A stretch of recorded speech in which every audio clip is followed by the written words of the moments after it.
Miss Slater, I see you're here. When did you bond out?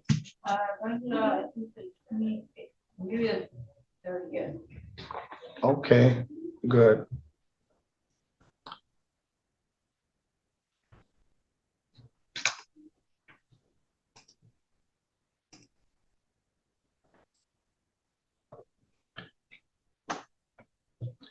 This is file number 25656.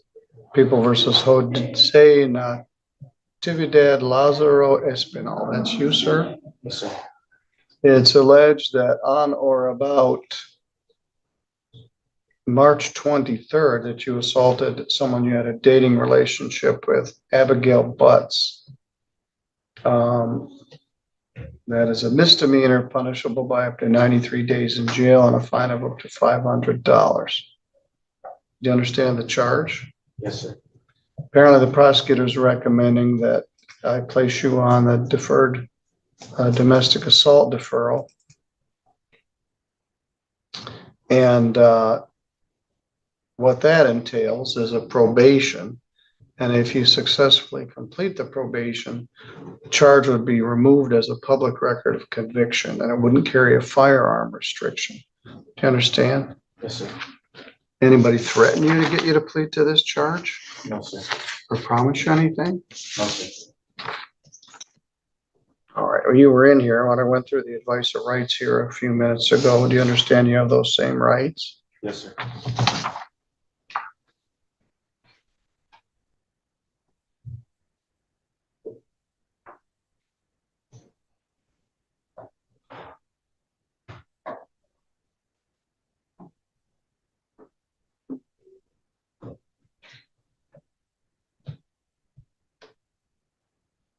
All right, let's go back to March. Were you in a relationship with Abigail Butts? Yes, sir. And you'd been drinking. And tell me what happened. Most of it's a blur. I was drinking that day. We got in an altercation, and I guess I was trying to leave, and I shouldn't have been. And then, from what I recall, after that I ended up in the backseat of a cop car. Sounds like a bad country western song. Tell me about a fly in here. It says here you choked her and then slapped her. She didn't want to press charges, but the prosecutor did. All right. Did you acknowledge that you hit her? Yes, sir. All right. Your Honor, the magistrate did not place a no contact provision on his bond conditions. I did confirm that with the order that was provided to me. Is Ms. Butts here? She is here. Ms. Butts, would you come up and have a seat? People probably ask you if you have a sister named Bertha.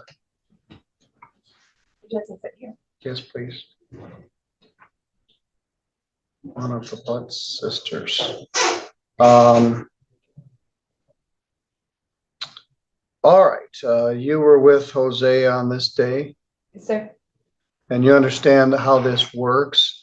Yes. If he does this, I'm going to put him on probation. He's going to comply with the terms of probation or he's going to go to jail. He's going to have to go to the anger management class. Actually, I'm going to put him in the domestic violence class. If he successfully completes it, the charge will be removed as a public record of conviction. He can't drink any alcohol. He can't engage in any assaultive or threatening behavior, or he'll end up back in jail. So I'm going to do no alcohol, no drugs, domestic violence treatment class, and supervision to make sure that we don't get into this. Do you understand? Yes, sir. Is that agreeable with you? Yeah. Do you and he have children together? Yes. How many? I have technically 6 kids total, but the one child we have together. And you told me this before I try to, because you're not, how old are you? Like 23? 26. 26. You have a busy house. Yeah.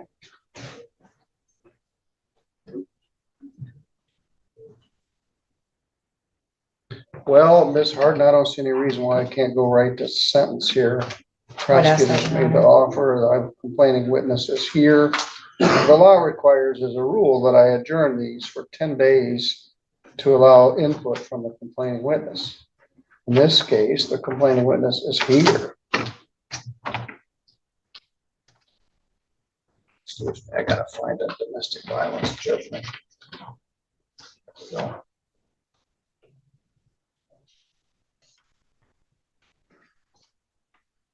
So do you guys still live together on Hatch Street? Not Hatch Street no more. We bought our own house. It's Alright. on West Chicago Road, still in Sturgis.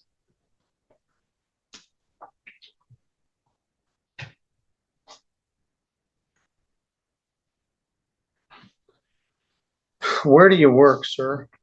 I'm an assistant manager at Popeyes.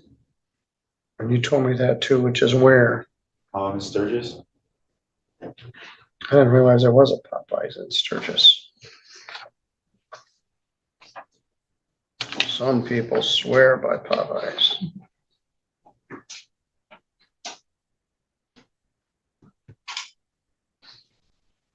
How long were you in jail? I was there for Sunday, Saturday, and Monday. I got out at 5. All right, I'm gonna order 13 days, credit 3. Of the 13 days, 10 are deferred. So you're not gonna do any more jail time if you do what I ask you to do. I'm gonna make the fine 0 because you're gonna owe enough other stuff. And this is money away from your family. Size $75 crime victims' rights fee, $50 state minimum fee, $150 attorney fee. I'm gonna do a 12-month probation, which is $480. You could be discharged early and you're gonna pay for the class. This is pretty bad stuff. I'm gonna put the whole DV group. No assaultive or threatening behavior, no drugs, and no alcohol. That includes marijuana. Marijuana is legal for adults for recreational purposes. Are you a marijuana user? Yeah, I am. But you're gonna have to stop while you're on this probation. You're gonna be what we call clean and sober. And your family deserves you to get your act together. You guys got 6 kids in that household. I'm sure every day is exhausting.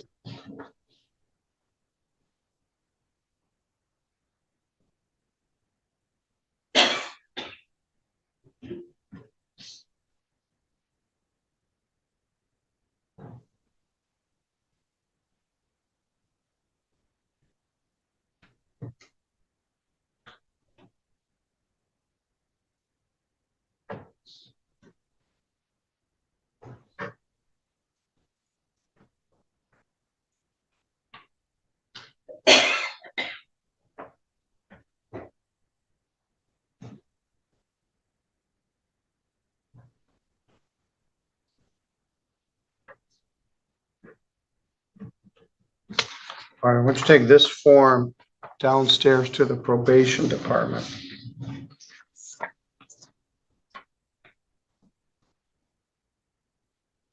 There's not a no contact provision, so you can be together. But I don't want any assaultive or threatening behavior and no alcohol. That may be hard.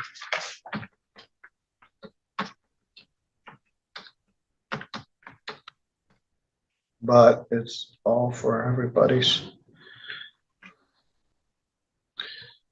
All right. I guess we'll just leave it at this. Miss Butts, when did you last check in with your PO? Yesterday. All right, I was gonna say you I might paid as well. everything in full too. I just have to wait now till October. That'd be my Alright. last 6 months. I was gonna have you just check in with them as long as you were here, but you're already on top of it. All right, I hope you can both do this, both get off probation, have a better circumstance than you have now. you're good to go. You go downstairs in the police department. Thank you, We'll tell you Ryan. what you need to do next.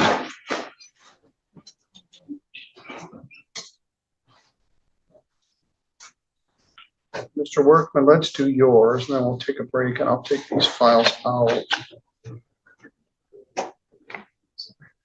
Tim, how are you doing upstairs? Are you done up there? What have you got left for me? All right, Mr. Gary's here. There he is.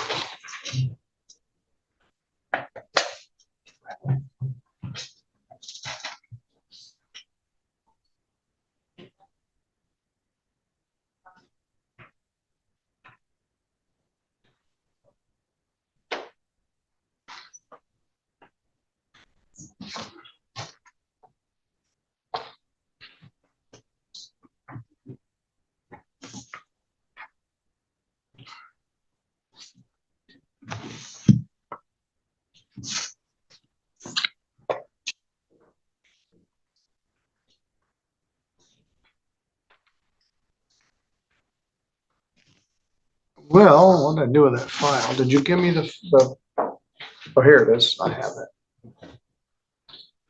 Are you Michael Anthony Heyda? Yes, I am. All right, welcome. I think I met you at your arraignment. You're from Midland, correct? I am.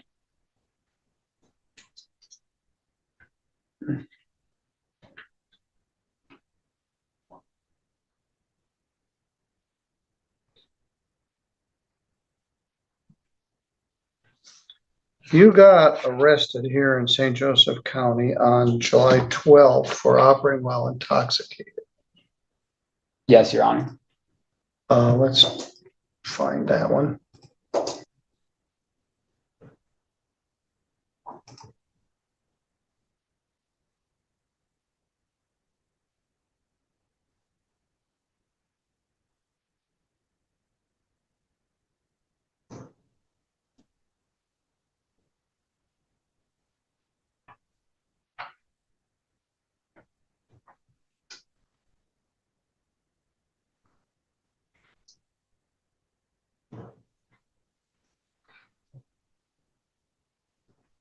There it is. All right, you got a ticket at 1:06 a.m. South Main Forest Street in Three Rivers at the south end of town. They allege that you were intoxicated. You're driving a 2003 Volkswagen. It appears the prosecutors agreed to reduce this to a charge of impaired driving. Impaired driving is a lesser included offense of operating while intoxicated. Operating while intoxicated, what people normally refer to as drunk driving, is a misdemeanor. It's punishable by up to 93 days in jail, fine of up to $500, and it requires that your license be suspended. Also carries 6 points. Impaired driving is a lesser included charge. Carries a maximum fine of $300, carries 4 points, and most importantly, would allow you to keep a restricted driver's license to drive back and forth to work. And I'm sure that's important to you. Mr. Workman, that's your understanding of the plea agreement? It is, Your Honor.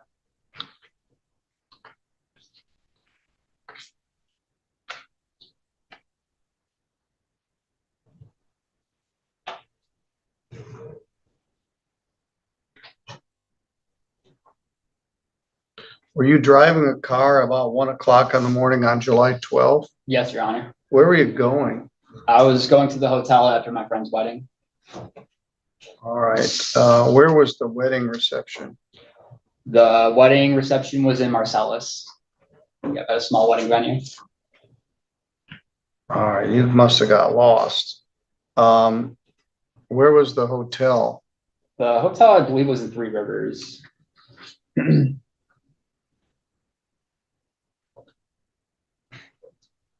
All right. That's how you happen to be down here in St. Joe County? Yes, Your Honor. That happens more often than you think. I was at a wedding reception and a man from outside the area was there at the wedding. And he was drunk. And I was talking to him, boy, that guy's drunk. He thought he was gonna stay there. And the people that were hosting didn't want him to stay there because he was so drunk. So he left and was on his way to Three Rivers to a hotel. And he got arrested. I think maybe he went off the road. So he came in here and it was the same guy. I said, well, I can't be the judge, and I saw you, you were drunk. I would be a witness against you. So Judge Pattison handled the case. Who was the friend that got married? My best friend, Connor Fleming. Okay. What were you drinking? I was drinking screwdrivers that night. And what was the blood alcohol? 0.158. That'll do it. That's 2 times the legal limit. It doesn't sound like you make a habit of this. We get several hundred drunk driving cases a year. They come in different varieties. Some people get repeat offenses. Some people get one and it lasts a lifetime. It's embarrassing, it's expensive, it's cumbersome, and it was just bad judgment. Did you have anybody in the car with you? I did not, Your Honor. Well, you weren't going toward the hotel. I think you got sideways somewhere on Main Street and you overshot probably Broadway, which would have taken you back out to the hotel. Did you know where you were going? I was just following my friends, Your Honor. All right. Well, maybe they were lost because this ain't on the way to there. Quite possible. Now, you got a lot of points on your license. You got some tickets driving back to the future in some other jurisdictions. This would allow you to keep a restricted license, but if you have too many points, it could suspend you for points. Do you know what your point status is right now? I believe I have 3 points on my license All right, currently. then you should be all right. What do you do? In the summertime, I work for the DNR at Grand Haven State Park. We just wrapped that up for the season, so I'm going to be doing something else for the winter now. All right. Well, the law requires that I set this for screening and sentencing, which means you get one more free trip to Centerville.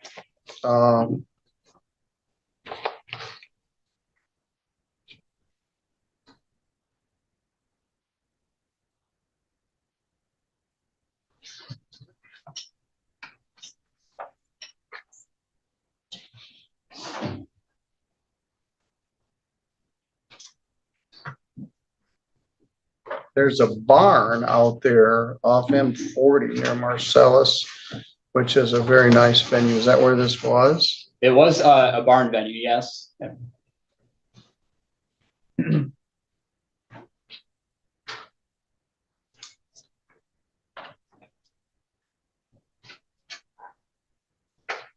Well, let's pick a date that works for you and for Mr. Workman.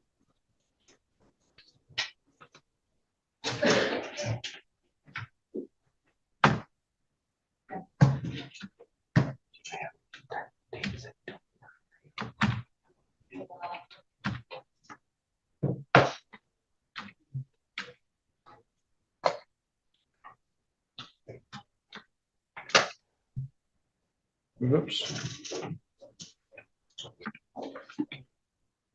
Mr. Workman, how's Monday, October 6th at 11 for you?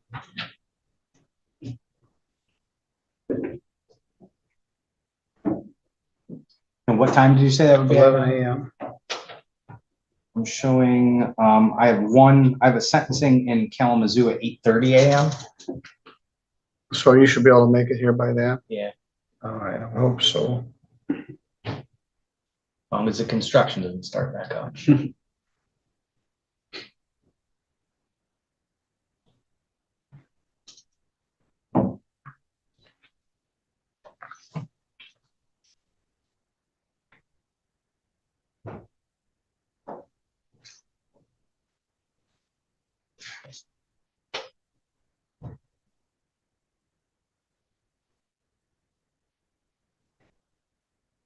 Set for sentence 10/6/25 at 8:30.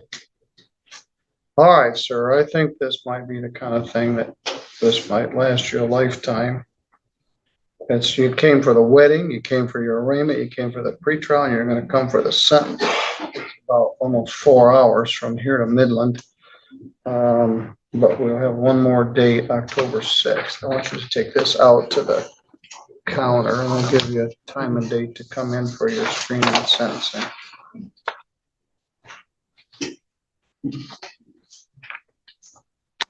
All right, I'm gonna take some of these files out. Don't go away. We'll be back in about a minute. Also, I'll see if anybody brought in cookies. Judge will give you 5 minutes. All right. Yeah, it might take me a couple minutes if there's a cookie. And I'll take a look at what I've got here. All right, let's talk about that. Judge Middleton's docket in this session focused on 2 standout cases, each showing a very different side of accountability. First up was Jose Natividad Lazaro Espinola, facing a domestic assault charge involving his partner Abigail Butts. Admitted they'd both been drinking, things turned physical, and he ended up in the back of a police car. Middleton reminded him that this is pretty bad stuff, laying out a deal that offered a domestic assault deferral, 12 months of probation, domestic violence classes, and strict no alcohol and no drug conditions. The judge waived fines, noting money was better spent on his 6 kids at home, but stacked on probation fees, class costs, and a no assault order. What made the exchange unique was Abigail's presence. She confirmed she wanted the deferral, acknowledged their shared child, and agreed to the structure. Middleton's comments were firm but almost fatherly. Your family deserves you to get your act together.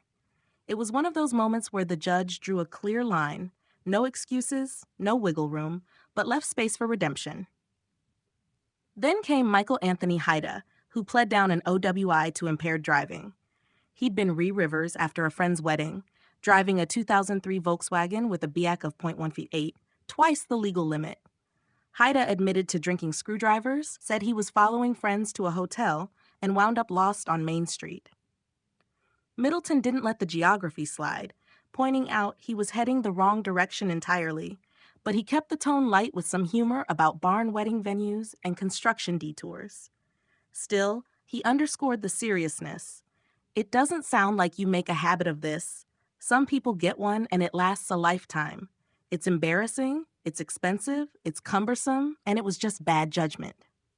By reducing the charge, Heyda kept eligibility for a restricted license, critical since he works seasonally for the DNR.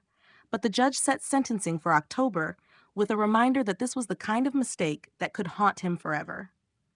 The atmosphere was steady throughout, with Middleton shifting seamlessly from stern admonitions in the domestic case to wry asides in the OWI plea. He balanced empathy for families with blunt reminders of the risks defendants had created, ensuring both left court with clear obligations and a sense of accountability. Time to break this one down. Judge Middleton gave Espinola a tough love path toward redemption, and Heyda a reality check wrapped in humor, reminding everyone that the courtroom is about both consequences and second chances. If you found this hearing insightful, consider subscribing, hitting the bell, and letting me know your thoughts in the comments below. I read everyone.